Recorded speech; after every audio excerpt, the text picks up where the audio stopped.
Shalom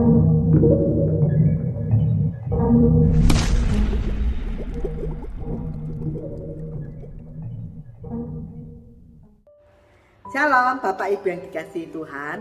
Bapak Ibu, sebelum saya berkomitmen menjadi murid Kristus atau saya dibaptis, saya sudah mengemari cerita Simson and Delila. Dan cerita ini saya anggap hanya sebuah dongeng.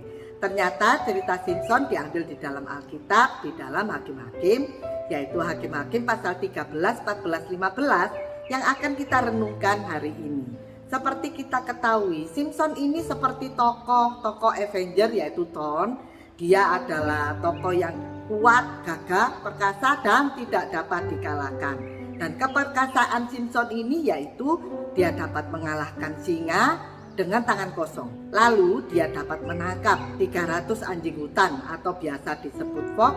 Terus ekornya diberi obor dan membakar ladang gandum serta anggur milik orang Filistin. Juga dia dapat membunuh 1000 orang Filistin hanya menggunakan rahang keledai. Dan yang terakhir, dia dapat membunuh 3000 orang Filistin dengan mata buta.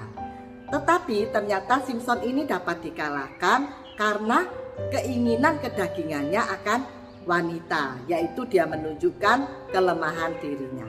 Jadi cerita Simson ini dapat kita renungkan, yaitu di mana Simson punya ekstra kekuatan luar biasa karena dia memang diciptakan untuk menjadi nasir Allah atau dia juga menjadi hakim-hakim bagi bangsa Israel.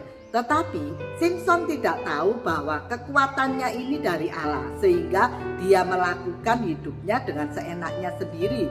Dia mudah emosi dan pemarah. Hal ini juga berlaku bagi kita. Ketika kita sehat, punya paras yang bagus, kita juga pandai, kaya, janganlah kita menjadi sombong dan tinggi hati.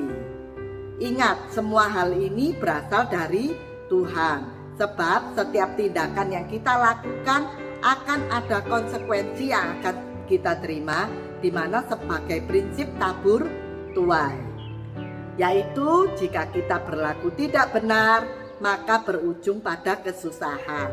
Dan jika hidup kita berlaku dengan benar, maka berujung pada kebahagiaan. Juga diceritakan dari awal Simson ini melanggar janji Allah, sehingga hatinya dikeraskan oleh Allah untuk menjadi gara-gara bagi orang Filistin.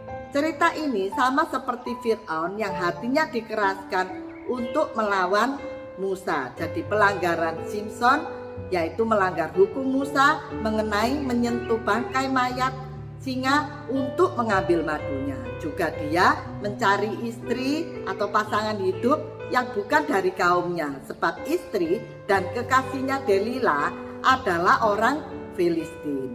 Dan juga dengan kita, ketika kita sudah tahu kebenaran firman Tuhan, janganlah kita melanggarnya. Sebab Tuhan dapat mengeraskan hati kita untuk tujuan agar kebenaran firman Tuhan dinyatakan kepada semua orang. Dan yang terpenting dari renungan hari ini ialah kita harus mempunyai pribadi yang rendah hati, terutama di hadap Tuhan. Sebab agar ibadah kita benar di hadapan Tuhan seperti Matius 5 ayat 3, yaitu berbahagialah orang yang miskin di hadapan Allah, karena merekalah yang mempunyai kerajaan surga. Selamat pagi, selamat menikmati hari ini. Tuhan Yesus memberkati.